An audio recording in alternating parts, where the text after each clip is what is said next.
quand on a une majorité absolue à l'Assemblée nationale, on peut prendre le temps du débat parlementaire, puisque de toute façon, même si on n'a pas l'intention de céder quoi que ce soit à l'opposition, on pourra à terme faire adopter son projet. Je le redis, ce projet de retraite, il n'y a pas d'urgence. Aujourd'hui, tout un chacun a un droit à la retraite qui est garanti, qui est assuré et qui est d'ailleurs meilleur que ce ne sera avec ce système universel de retraite par points. Donc il n'y avait aucune urgence et le gouvernement aurait dû, face à la situation de crise sanitaire, sans doute demain économique et sociale, mettre ce projet de côté, faire appel à la solidarité nationale pour faire face aux risques épidémiques et non pas provoquer d'une certaine manière à la fois les salariés, les syndicats et toutes celles et tous ceux qui sont sinon opposés, à tout le moins inquiets quant aux conséquences de ce système universel de retraite par points.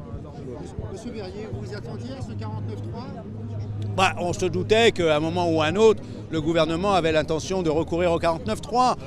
Il y a eu suffisamment d'expressions qui laissaient à penser sous l'angle « retenez-moi ou je fais un malheur » en quelque sorte. Donc on l'attendait. Ce qu'on n'attendait pas, c'est la façon de le faire dans ce contexte. Encore une fois, le 49.3, c'est quand même problématique. Ce gouvernement a une majorité à l'Assemblée. Même s'il ne veut pas écouter l'opposition, il savait qu'il pouvait faire adopter son projet au moins, et nous c'est ce que nous attendions, un vrai débat sur le fond. Parce que jusqu'à maintenant, ce à quoi nous avons droit, c'est des formules convenues, des assertions qui ne sont jamais démontrées concrètement sur le soi-disant bien fondé de ce système universel de retraite par points.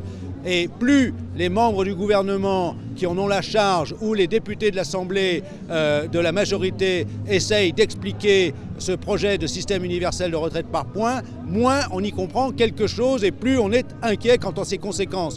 Donc l'urgence aujourd'hui, elle n'est pas à faire passer ce projet via le 49.3. L'urgence, elle était à mettre de côté ce qui nous dispute, ce qui nous sépare, pour faire appel à la solidarité nationale. On a besoin de se serrer les coudes face à l'épidémie. C'est cela qui aurait grandi le gouvernement, à mon avis.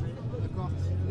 Dans les semaines à venir, vous allez continuer les mobilisations. Ça va être quoi votre plan de bataille ?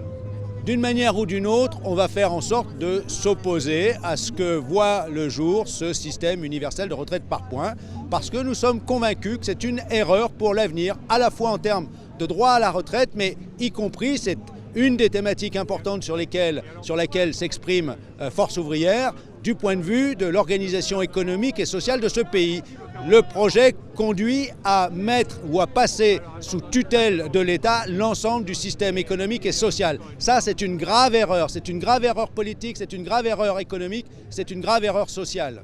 Comment vous analysez le fait que le texte soit constamment amendé au fur et à mesure ?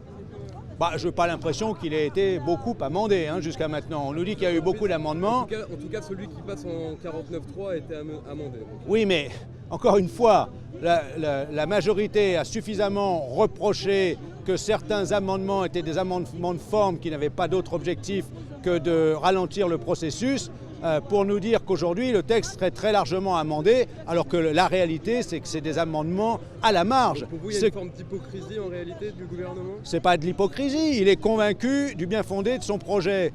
Et nous sommes convaincus du mal fondé de son projet. Donc voilà, ce que nous attendions nous, c'est un vrai débat de fond et pas simplement des formules générales du type « ce sera mieux demain avec le système universel de retraite par points ».